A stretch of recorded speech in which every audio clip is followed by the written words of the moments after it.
ఆంధ్రప్రదేశ్లో పెట్టుబడులు పెట్టేందుకు ఇదే సరైన సమయమని ఏపీ మంత్రి నారా లోకేష్ అన్నారు. రాష్ట్రంలో ఉన్న అపార అవకాశాలు అందిపుచ్చుకోవాలని ఆస్ట్రేలియా పారిశ్రామికవేత్తలకు పిలుపునిచ్చారు. నవంబర్ 14, 15 తేదీల్లో విశాఖపట్నంలో కూటమి ప్రభుత్వం ప్రతిష్టాత్మకంగా నిర్వహించనున్న సిఐఐ భాగస్వామ్య సదస్సుకు హాజరు కావాలని వారికి సాదరంగా ఆహ్వానించారు. సిడ్నీలోని న్యూ సౌత్ వేల్స్ పార్లమెంటు ప్రాంగణంలో ఆస్ట్రేలియా ఇండియా బిజినెస్ కౌన్సిల్ ప్రతినిధులతో జరిగిన రోడ్ షోలో లోకేష్ పాల్గొన్నారు. ఆంధ్రప్రదేశ్ను పెట్టుబడులకు స్వర్గధామంగా మార్చడానికి తమ ప్రభుత్వం అనుసరిస్తున్న వినూత్న విధానాలను, వ్యూహాలను వివరించారు.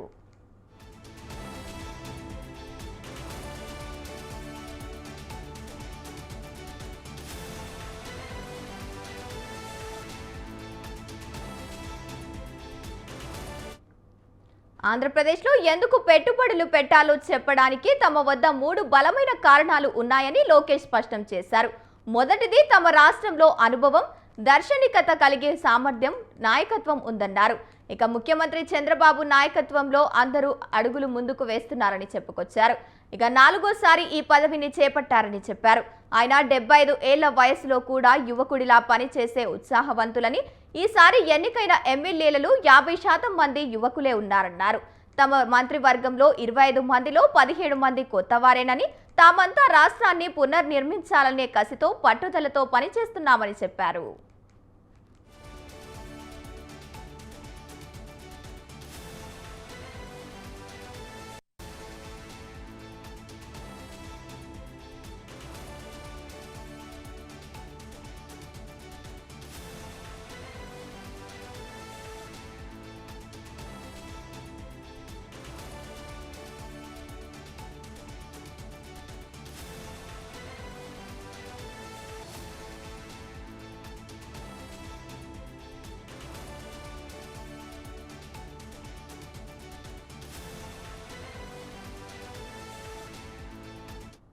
ఒకప్పుడు చంద్రబాబు కృషితోనే హైదరాబాద్ నేటి స్థాయికి చేరిందని గుర్తు చేశారు లోకేష్.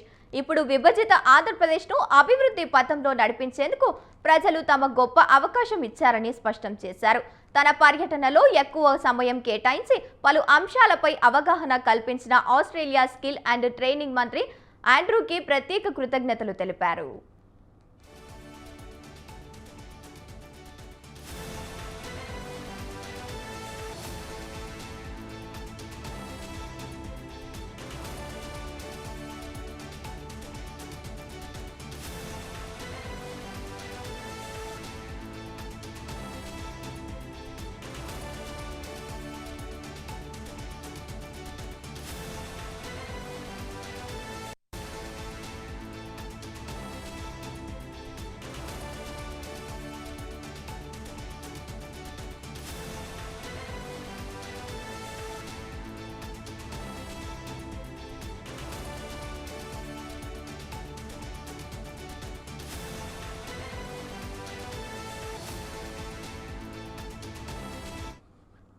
రెండో కారణం స్పీడ్ ఆఫ్ డూయింగ్ బిజినెస్. గతంలో ప్రభుత్వాలు ఈజ్ ఆఫ్ డూయింగ్ బిజినెస్ గురించి మాట్లాడేవని, కానీ తాము స్పీడ్ ఆఫ్ డూయింగ్ బిజినెస్ ను ఆచరణలో చూపిస్తున్నామని లోకేష్ అన్నారు. తమ ప్రభుత్వం విధానాలకు కొన్ని ఉదాహరణలు చెబుతానని, భారత చరిత్రలో అతిపెద్ద విదేశీ ప్రత్యక్ష పెట్టుబడి అయిన గూగుల్ డేటా సెంటర్ను విశాఖకు వచ్చిందని చెప్పారు. ఇది కేవలం డేటా సెంటర్ మాత్రమే కాదు, సీ కేబుల్ ల్యాండింగ్ స్టేషన్తో కూడిన గ్రీన్ ఫీల్డ్ ప్రాజెక్టు అన్నారు. ఈ భారీ ప్రాజెక్టుకు కేవలం 13 నెలల్లోనే పూర్తి చేశామన్నారు.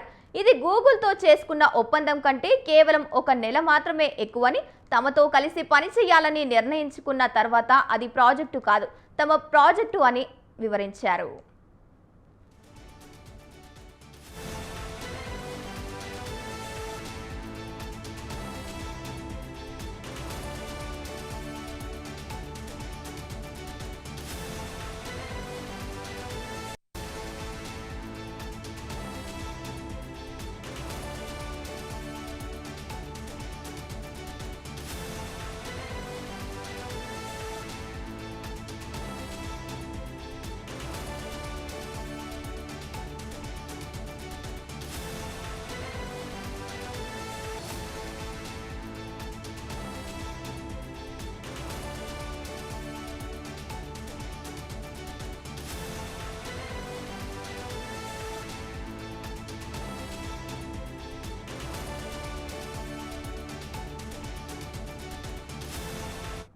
ప్రాజెక్టుల పురోగతిని ఎప్పటికప్పుడు సమీక్షించడానికి తాము అనుసరిస్తున్న వాట్సాప్ గ్రూపుల విధానాన్ని ఆయన ప్రముఖంగా ప్రస్తావించారు. తాము మొదటగా ఒక వాట్సాప్ గ్రూపును క్రియేట్ చేస్తామన్నారు. తన కార్యాలయంతో పాటు సంబంధిత మంత్రులు, అధికారులు ఇందులో ఉంటారని, ప్రతిరోజు ప్రాజెక్టు పురోగతిపై సమీక్ష జరుగుతుందన్నారు. ప్రస్తుతం ఇలాంటి 25 వాట్సాప్ గ్రూపులు నడుస్తున్నాయని, ఏదైనా అప్డేట్ రాకపోతే తానే స్వయంగా జోక్యం చేసుకుని స్టేటస్ అడుగుతున్నానని చెప్పుకొచ్చారు.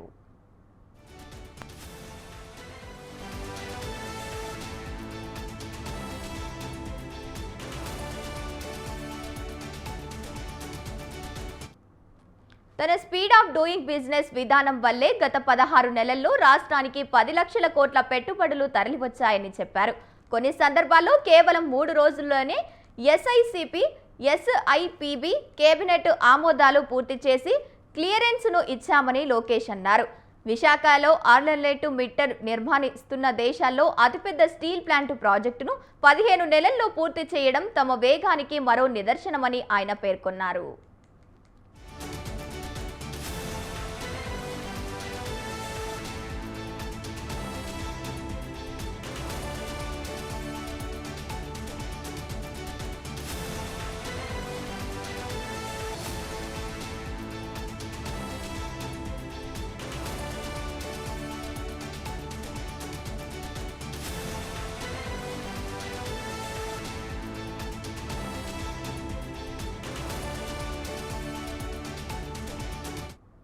మూడో కారణం ఆంధ్రప్రదేశ్లో ఒక స్టార్టప్ స్టేట్ అని లోకేష్ అభివర్ణించారు.